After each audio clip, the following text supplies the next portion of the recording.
to speak to you about community involvement and crime prevention, things you can do to be more involved in your local police department, to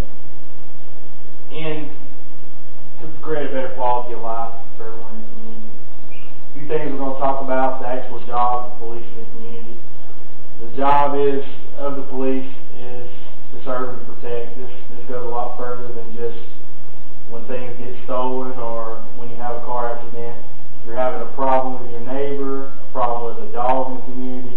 All these things the police can be called to assist you.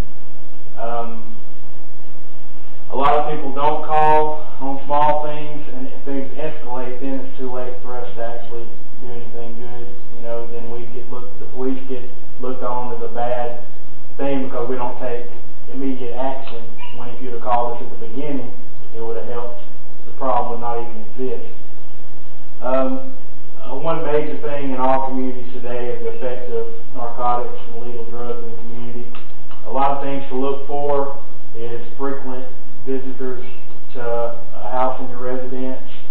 If it's, you know, frequent cars in and out that are not normal to your neighborhood,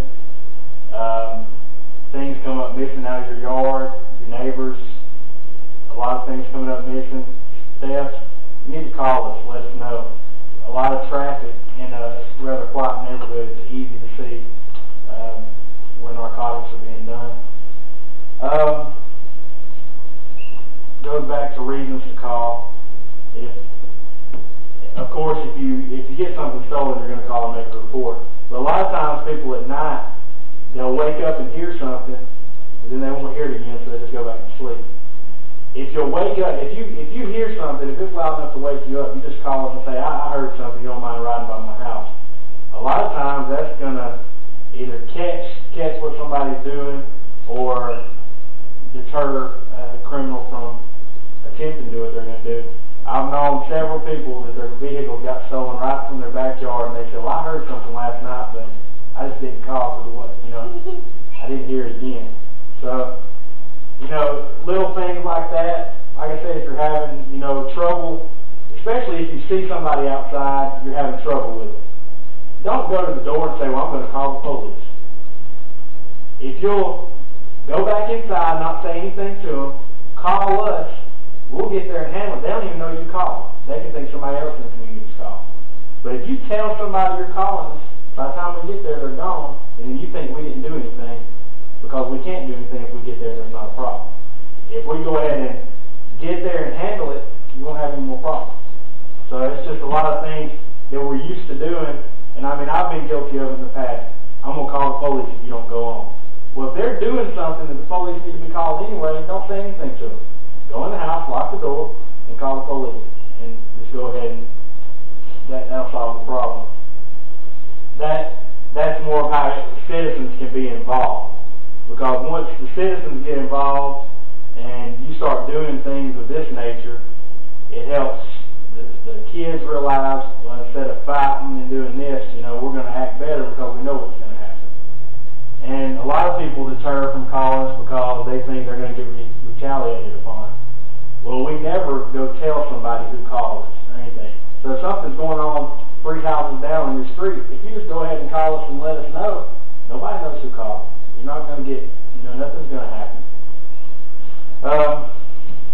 The reasons we do all this, the reason I'm speaking to you, to give you tips on how to be involved with your police, because it's going to create a better quality of life for your community.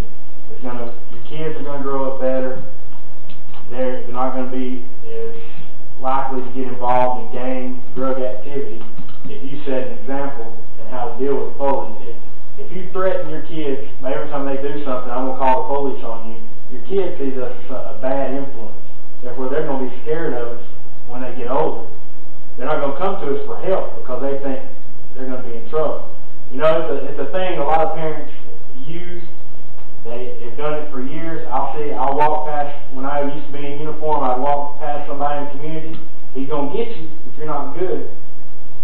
Well, I understand what the parent's trying to do because I do stuff with my own child that way to try to scare them, but it's not good because I literally had little kids see me and get scared and start crying just when they see me. That's not good, because they need to be able to come to us when they're in trouble.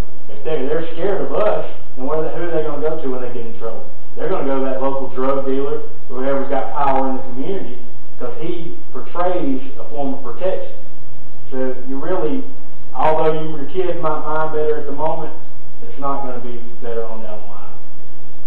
But like I said, from the whole purpose of this is just for the community to be more involved, and you can be a big, big influence on crime prevention in your community. Regardless of what you think or what you've been told, y'all play as big a part of the police in the actual deterrence of crime. That's all I have to say.